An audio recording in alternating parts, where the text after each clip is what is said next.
غلطی کی اصلاح۔ خلیفہ ثانی عمر فاروق رضی اللہ تعالی عنہ کے زمانے میں ایرانیوں اور مسلمانوں کے درمیان جنگ ہوئی۔ ابتدائی مقابلے میں ایرانی فوجوں کو شکست ہوئی۔ اس کے نتیجے میں ایرانی گھبرا اٹھے۔ اس وقت رستم ایران کا وزیر اعظم تھا۔ اس نے اپنے فوجیوں کو جمع کر کے مشورہ کیا کہ عربوں کی پیش قدمی کو روکنے کے لیے کس ایرانی بہادر کو مقرر کیا جائے۔ سب نے بہمن جادویہ کا نام لیا۔ چنانچہ رستم نے بہمن جادویہ کو 12,000 فوج، 300 جنگی ہاتھی اور دوسرے ضروری سامان دے کر عربوں کی طرف روانہ کیا۔ بہمن جادویہ کو جو سامان دیا گیا ان میں درفش کاویانی بھی تھا، جس کی نسبت ایرانیوں کا عقیدہ تھا کہ جس فوج کے ساتھ یہ جھنڈا ہو اس کو کبھی شکست نہیں ہو سکتی۔ یہ واقعہ 13 ہجری 635 عیسوی کا ہے۔ بہمن چلتا ہوا دریائے فرات کے کنارے مقام ناطف میں آ کر مقیم ہوا۔ دوسری طرف ابو عبید بن مسعود ثقفی اسلامی لشکر کے ساتھ فرات کے دوسرے کنارے مقام مروہا میں مقیم تھے۔ بہمن جاودیہ نے ابو عبید کے پاس پیغام بھیجا کہ تم دریا پار کر کے ادھر آتے ہو یا ہم دریا پار کر کے تمہاری طرف آئیں؟ ابو عبید ثقفی نے جوش شجاعت میں یہ کہلا بھیجا کہ ہم دریا پار کر کے آتے ہیں۔ اسلامی لشکر نے ایک چھوٹے پل کے ذریعے فرات کو پار کیا۔ جب وہ دوسری طرف پہنچے تو صورتحال یہ تھی کہ پیچھے کی طرف فرات کا چوڑا دریا تھا جو وسیع جنگی نقل و حرکت میں مانے تھا۔ دوسری طرف سامنے بہمن جاودیہ کا لشکر تھا جس کے آگے جنگی ہاتھی صف باندھ کر کھڑے ہوئے تھے اور ان ہاتھیوں پر تیر انداز بیٹھے ہوئے تھے تاکہ وہ لشکر اسلام پر بھرپور تیروں کی بارش کر سکیں۔ مسلمان اس وقت گھوڑوں پر تھے۔ ان کے گھوڑوں نے اس سے پہلے کبھی ہاتھی نہیں دیکھے تھے۔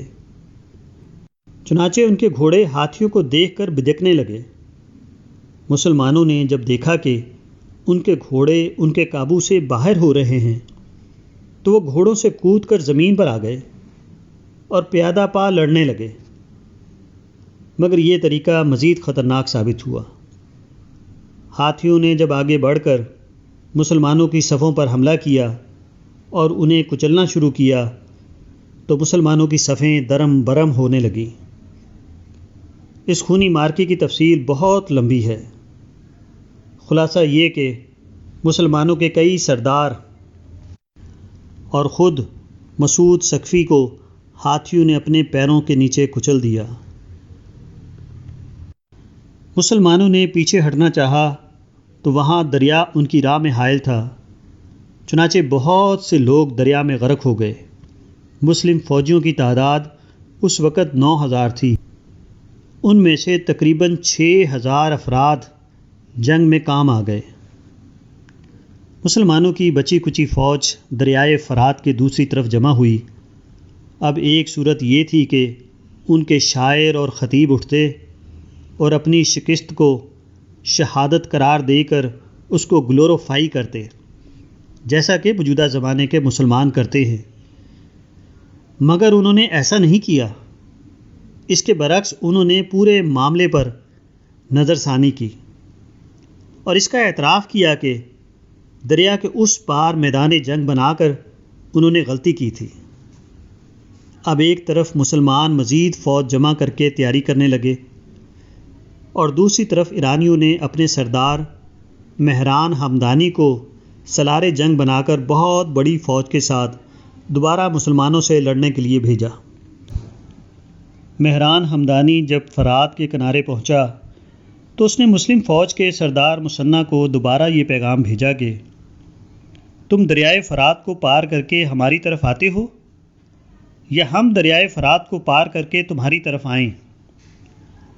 مسلم سردار نے دوبارہ غلطی نہیں کی جو پہلی بار ان سے ہو گئی تھی۔ انہوں نے کہلا دیا کہ تم ہی فرات کو عبور کر کے ہماری طرف آؤ۔ چنانچہ ایسا ہی ہوا۔ اب دونوں فوجوں میں جب لڑائی ہوئی تو معاملہ برعکس تھا۔ ایرانی فوج کے پیچھے دریا تھا اور سامنے اسلامی لشکر۔ دوسری طرف اسلامی لشکر کا معاملہ یہ تھا کہ اس کے آگے ایرانی فوج تھی اور پیچھے کھلی ہوئی زمین۔ اس طرح میدان مقابلہ ایرانیوں کے خلاف اور مسلمانوں کے موافق ہو گیا۔ ایرانی فوج نے حسب سابق زبردست حملے کیے۔ انہوں نے اپنے ہاتھیوں کو بھی استعمال کیا، مگر آخرکار انہیں شکست ہوئی۔ اسلام کے سپہ سالار مثنیٰ ابن حارثہ نے دریا کے اوپر لکڑی کے پل کو توڑ دیا۔ چنانچہ ایرانی فوج جب پیچھے کی طرف بھاگی تو اس کے لیے اس کے سوا کوئی راہ نہ تھی کہ وہ مسلمانوں کی تلوار سے بچنے کی کوشش میں دریا کی موجوں میں غرق ہو جائے۔ ابن خلدون کی روایت کے مطابق ایرانی لشکر کے تقریباً 1,00,000 آدمی مقتول ہوئے۔ دوسری طرف مسلمانوں کے لشکر میں جو لوگ اس جنگ میں کام آئے ان کی تعداد صرف 100 تھی۔